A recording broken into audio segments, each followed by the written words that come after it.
जय हिंद। Channel 9 TV live web news Meerut मित्र पर मैं हूं आपके साथ नवेद खान।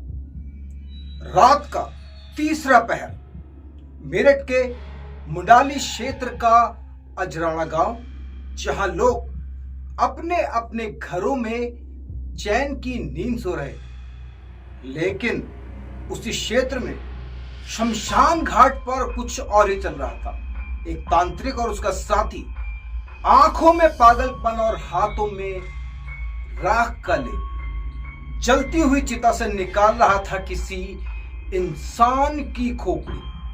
वह खोपड़ी जो अभी अभी इस दुनिया से गई थी और उसी चिता में, उसी की खोपड़ी में उबल रहे थे चावल। ये कोई साधारण तंत्र नहीं था, ये था शमशान तंत्र, जिसे माना जाता है कि मृत आत्माओं को बुलाने की काली विद्या। और तांत्रिक उस समय गजेंद्र की चिता पर तंत्र साधना कर रहा था। वही गजेंद्र जो दिल्ली के खजूरी इलाके में हेयर सैलून चलाता था। गुरुवार को उसकी हत्या कर दी गई थी और शुक्रवार रात उसकी चिता को बना दिया गया था काले कर्मों का अड्डा। लेकिन तभी गांव के कुछ लोग नलकूप चलाने के लिए जंगल की ओर निकले। उन्हें दूर से दिखी चिता की तेज लपटें और किसी के साए की हरकत।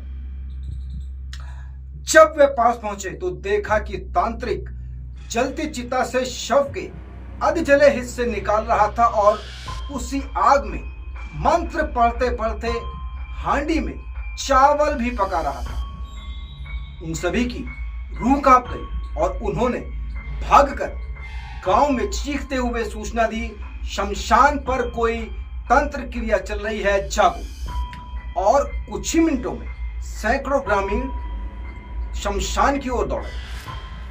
अंधेरा, राख और मौत की गंध, और बीच में वो तांत्रिक, हाथ में राख, सामने खोपड़ी और आंखों में अजीब सी चमक। वह बड़बड़ रहा था, शक्ति आ, जैसे किसी अद्भुत ताकत से डायरेक्ट बात कर रहा हो। गांव वालों ने उसे पकड़ लिया। लोगों का गुस्सा फूट पड़ा। किसी ने डंडा उठाया, किसी ने पत्थर फेंका। वो शायद मारा जाता अगर पुलिस वक्त पर ना पहुंचती। वहीं मुंडाला थाना प्रभारी राम गोपाल सिंह अपनी टीम के साथ पहुंचे और तांत्रिक, जिसका नाम बलजीत बताया जा रहा है, तथा उसके साथी को भीड़ से छुटाकर थाने ले गए। लेकिन अब बड़ा सवाल यह है, क्या बलजीत वाकई आत्माओं को बुला रहा था या वह किसी साजिश का हिस्सा था? शमशान में चिता की राख ठंडी हो चुकी है, लेकिन गांव वालों का कहना है कि गांव के उस कोने में आज भी आती है मंत्रों की गूंज और हवा में महसूस होती है राख और डर की आहट। शमशान की वो आग बुझ चुकी है, पर उसी रात की भयावह कहानी अब भी अजराना गांव के हर घर में, हर हवा में जिंदा है।